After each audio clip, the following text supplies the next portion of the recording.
AM News TV 24/7 Global News Update in English.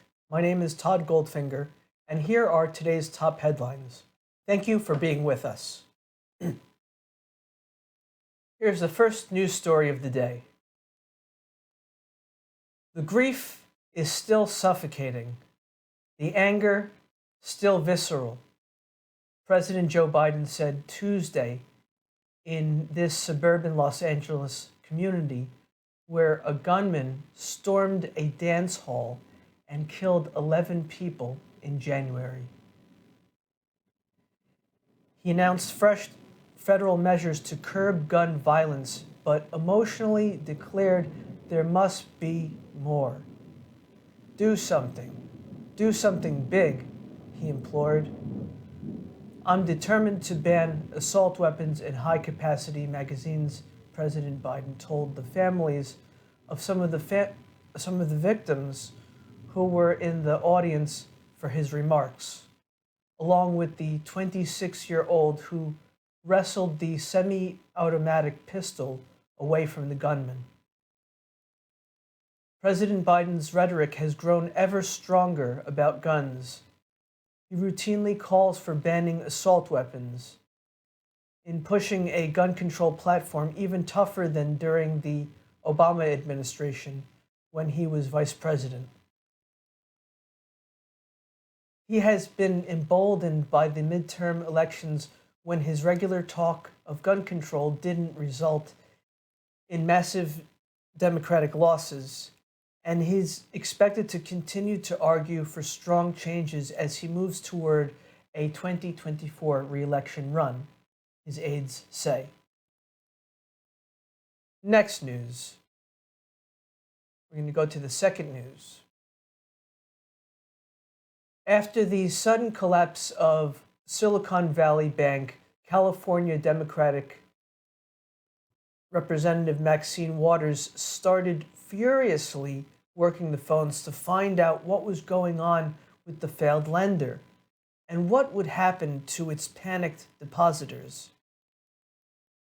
Waters, former chair of the House Financial Services Committee, had her doubts that another bank would step up as a savior and buy the defunct institution. Banks don't just wake up and say, "Oh, there's a problem with another significant bank and they've collapsed. Let's just take it over," she said. So began a frenetic weekend of nonstop briefings with regulators, lawmakers, administration officials, and President Joe Biden himself about how to handle the demise of the nation's 16th biggest bank and a go-to financial institution for tech entrepreneurs. At the core of the problem was tens of billions of dollars, including money companies needed to meet payrolls, sitting in Silicon Valley Bank accounts that were not protected by federal deposit insurance that only goes up to $250,000. Next news. We're going to go to the third news story. Ohio filed a lawsuit against Railroad Norfolk Southern to make sure it pays for the cleanup and environmental damage caused by a fiery train derailment on the Ohio-Pennsylvania border last month, the state's attorney general said Tuesday.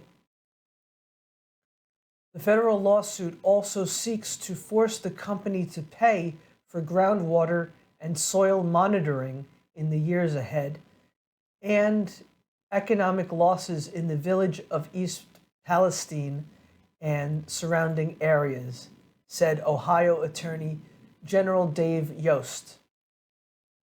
In quotes, "The fallout from this highly preventable accident is going to reverberate throughout Ohio for many years to come," Yost said. No one was hurt in the February 3rd derailment, but half of the roughly 5,000 residents of East Palestine had to evacuate for days when responders intentionally burned toxic chemicals in some of the derailed cars to prevent an uncontrolled explosion, leaving residents with lingering health concerns. Next news. We're going to go to the next news. A federal judge overseeing a high stakes case that could threaten access to medication abortion across the nation asked lawyers for the courtesy of not publicizing upcoming arguments, according to a court record released Tuesday that reveals new details of a move experts say is outside the norm for the U.S. judicial system. U.S. District Judge Matthew Kacsmaryk, who was appointed by former President Donald Trump and is known for conservative views, told attorneys during a status conference by telephone on Friday that because the case has prompted death threats and protests, less advertisement of this hearing is better, end quotes. According to a transcript of the meeting. And because of limited security resources and staffing, I will ask that the parties avoid further publicizing the date of the hearing, Kacsmaryk said, according to the transcript. We're going to take a short break from the daily global English news of Millennium News TV 24/7. Please stay with us. Thank you.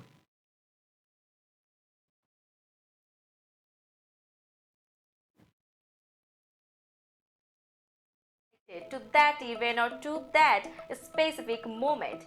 Here we come, Millennium News Hour, to get you connected with top USA and international trending news, which includes local news, political news, world news, business news, health and science related news, entertainment news, sports news, and so on. Millennium News 24 is transmitted and available to be watched free for all at TVs such as Sony, Samsung, LG, Roku TV, Amazon TV, and Apple TV, and also in all European countries and Australia, available with Sky Network, Worldwide Jago TV, Radiant IPTV, Worldwide Jago BT Network, and Horizon Satellite globally. Stay connected with Millennium News Hour to get the world news on your fist.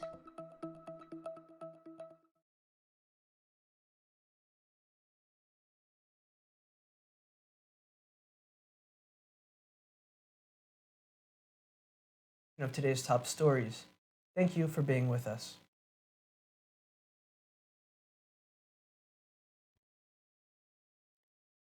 The Biden administration's approval of a massive oil development in northern Alaska commits the U.S. to yet another decades-long crude project, even as scientists urgently warn that only a halt to more fossil fuel emissions can stem climate change. ConocoPhillips' Willow project would produce 180,000 barrels of oil a day at its peak, and using that crude would result in at least 263 million tons, 239 million metric tons, of greenhouse gas emissions over 30 years. Demand for oil isn't dropping as the planet heats, and a bitter political dispute over the project, which was approved Monday, has underscored the Democratic administration's struggle to balance economic pressures against pledges to curb fossil fuels. The proposal in the remote region north of the Arctic Circle also highlights the paradox facing the U.S. and other nations. The world's transition to clean energy lags behind the reality of an economy still largely driven by oil consumption. Next news. News article number 6.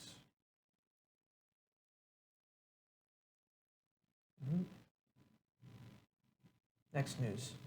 The Federal Reserve is facing stinging criticism for missing what observers say were clear signs that Silicon Valley Bank was at high risk of collapsing into the second largest bank failure in U.S. history. Critics point to many red flags surrounding the bank, including its rapid growth since the pandemic, its unusually high level of uninsured deposits, and its many investments in long-term government bonds and mortgage-backed securities, which tumbled in value as interest rates rose.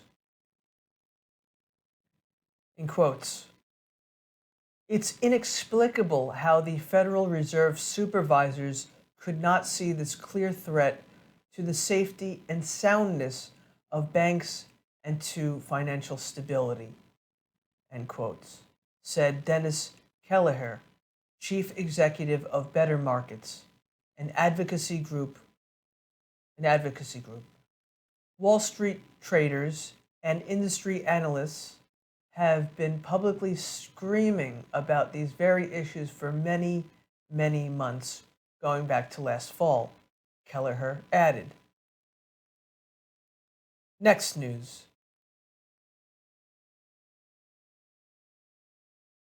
Hundreds of union supporters filled the halls of the Michigan Capitol on Tuesday as Senate Democrats voted along party lines in support of repealing the decade-old right-to-work law in a state law considering a pillar of organized labor.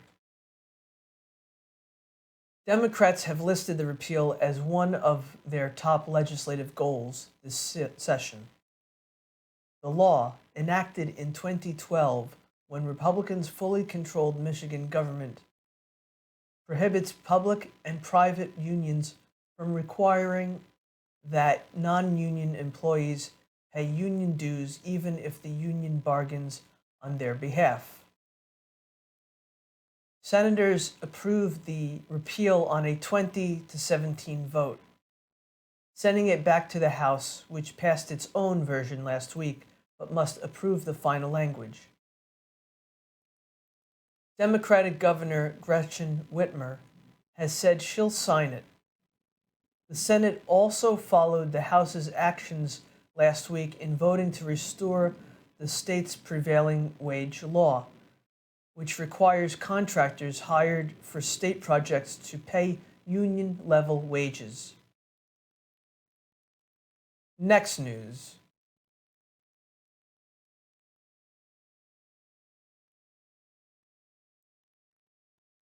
Linda Bluestein has terminal cancer and knows she'll likely die soon.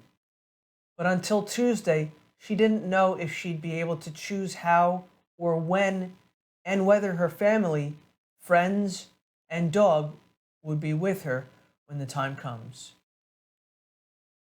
The 75-year-old from Bridgeport, Connecticut, reached a settlement with the state of Vermont that will allow her to be the first non-resident to take advantage of its decade-old law that allows people who are terminally ill to end their own lives, provided she complies with other aspects of the law. In quotes,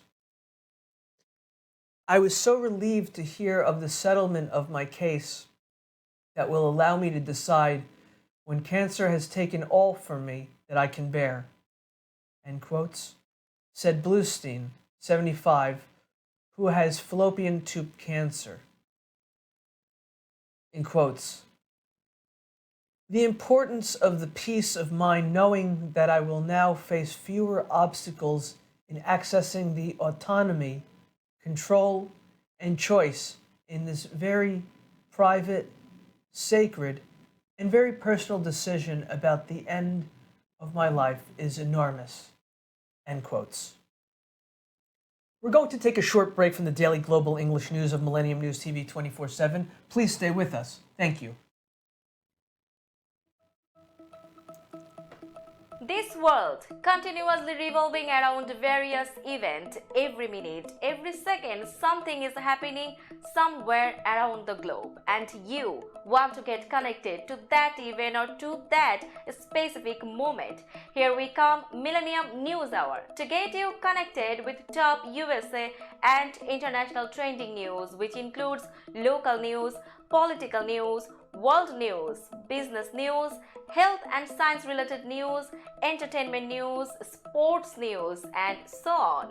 Millennium News 24 is transmitted and available to be watched free for all at TVs such as Sony, Samsung, LG, Roku TV, Amazon TV, and Apple TV, and also in all European countries and Australia, available with Sky Network, Worldwide Jago TV, Radiant IPTV, Worldwide Jago BD Network, and Horizon Satellite globally. Stay connected with Millennium News Hour to get the world news on your fist.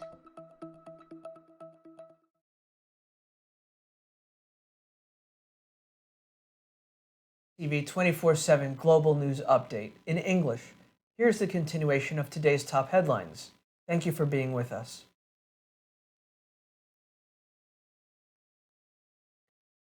Payments of $5 million to every eligible black adult, the elimination of personal debt, and tax burdens guaranteed annual incomes of at least $97,000 for 250 years, and homes in San Francisco for just $1 a family.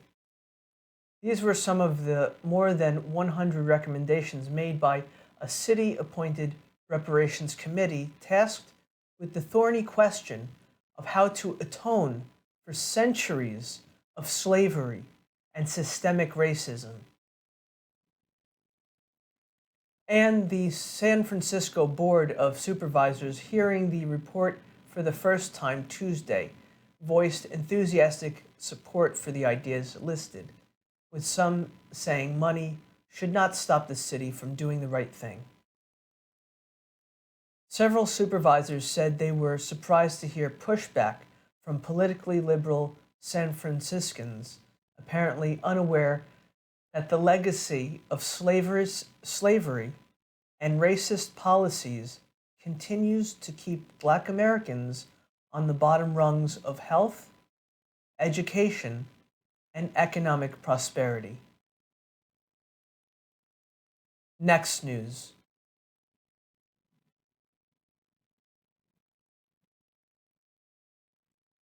A winter storm dumped heavy, wet snow in parts of the Northeast on Tuesday, causing tens of thousands of power outages, widespread school closings, dangerous driving conditions, and a plane to slide off a taxiway. The storm's path included parts of New England, upstate New York, northeastern Pennsylvania, and northern New Jersey. Snow totals by the time it ends Wednesday were expected to range from a few inches to a few feet, depending on the area. About 2 feet of snow fell in parts of northern New York and the Catskill Mountains, with Indian Lake in New York's Adirondack Mountains recording 31 inches, 79 centimeters of snow. Governor Kathy Hochul said some areas could get an additional foot by Wednesday morning. Heavy snow has impacted much of the state today, and it's not over yet. End quotes. Next news.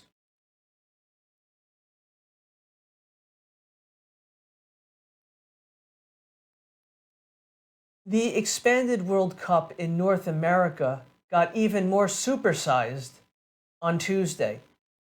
The governing body of soccer increased the size of the 2026 tournament for the second time, 6 years after the first, by approving a bigger group stage for the inaugural 48-team event.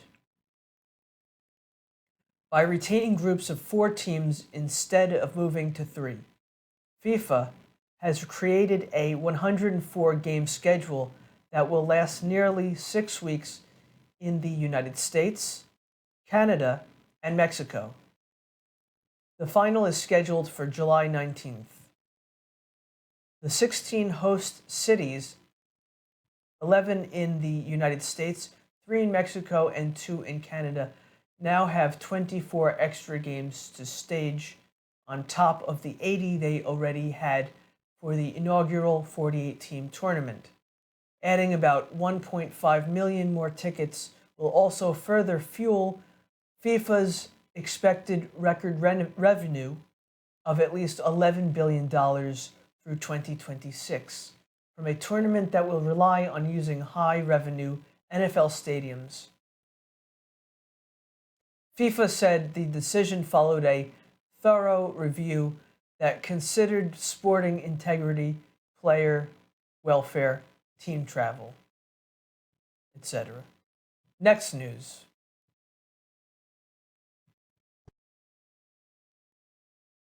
Last news of the day. Let's go ahead and put Denver and Sacramento into the Western Conference playoffs. It's hard to imagine Memphis and Phoenix falling out of the mix, even with Ja Morant away from the Grizzlies and Kevin Durant still not able to make his home debut for the Suns because of ankle trouble. Put them on a bracket as well. And from there, it's anyone's guess. The West is an absolute mess. And the middle of the pack, the race for the last 2 guaranteed playoff spots and the 4 berths into the play-in tournament, is as muddled and murky as possible. Okay. Hope is a good motivator. True, there's plenty of hope still out there, too. The West has, more often than not in recent years, been the power broker side of the NBA. Not this year. This has been the Daily Global English News update of Millennium News TV 24/7. My name is Todd Goldfinger. Thank you so much for watching. Please log in to get the latest news on all of our social networking sites. That means Facebook, Twitter, Instagram.